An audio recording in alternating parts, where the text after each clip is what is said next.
आज नवीन निवास आम जो जाइलु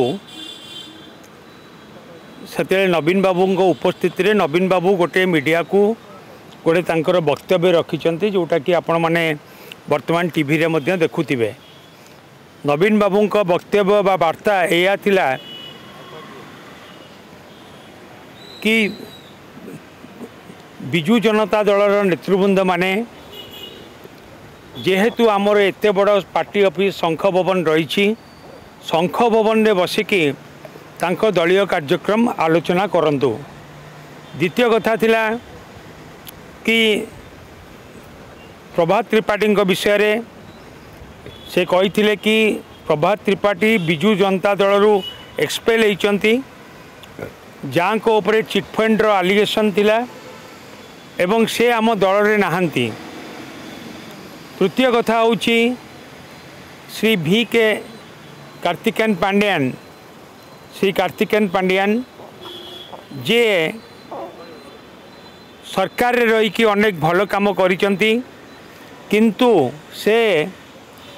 10 मास हैला बिजु जनता दल रे कौनसी कार्यक्रम रे नहांती एवं तांकु नहीं कि कौनसी चर्चा बा आलोचना न हवा उचित। कार्तिक पांड्यान 10 मास है दल रे नहांती एवं दलीय कार्यर कौनसी दलीय कार्य सहित संपृक्ति तांकर नाही तेणुक तांकु नहीं कि कौनसी प्रकार चर्चा न हवा उचित। ये थिला आमर प्रिय नेता पूर्वतन मुख्यमंत्री बिजु जनता दल राज्य सभापति श्री नवीन पट्टनायक आज तांकर वार्ता एवं मु भावुची कि ए वार्ता निश्चित भाव में सारा ओडिशार बिजु जनता दलर प्रत्येकटी कर्मी पाखरे पहुँचब एवं बिजु जनता दल को आगामी दिन में आम आहुरी मजबूत करी गढ़ी तोड़ापी समस्ते आम एकाठी मिसिकी काम करवा। ओडिशार लोकंक पई जो आवश्यकता रही ओडिशा लोकंकर जो समस्या रही आज बीजेपी सरकार रे आईन श्रृंखला परिस्थिति हो बा जो विकासमूलक काम हो बा रंग परिवर्तन कथा हो बा जो टंका व्यवस्था करी जाइतिले नवीन बाबू ताकू केवल खर्च करिवार व्यवस्था हो बा 10 मास भितर जेपरी भाव में आज बीजेपी सरकार ऋण करिछि एवं जो आईन श्रृंखला परिस्थिति जेपरी भाव में विपर्यस्त होइछि एवं ता सहित जोपरी भाव में दर दाम वृद्धि होइछि ए सबु कथा को लेकिन आमे समस्ते लोकंक पाखक जीवा लोकंक पई लड़ाई करवा एवं बिजु जनता दल सबु बेले ओडिशार स्वार्थ पई लड़ाई करी आछि एवं बिजु जनता दल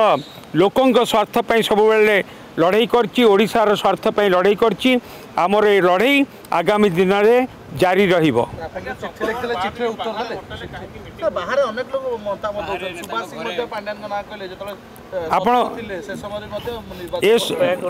अपेक्षा करंतु ए सबु संपर्क में आम सचेतन अच्छु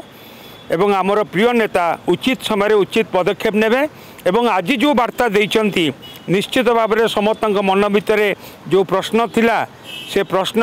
निश्चित भाव में दूरेइबो क्लियर हबो एवं आमे समस्ते आगामी दिन में ओडिशार स्वार्थ पई समस्ते ओडिशार प्रत्येकटी कोण अनुकोणर समस्ते आमे ओडिशार स्वार्थ पई ओडिशार लोकंक स्वार्थ पई आमे हाथ को हाथ मिसई नवीन पट्टनायक नेतृत्व में आमे काम करिबा।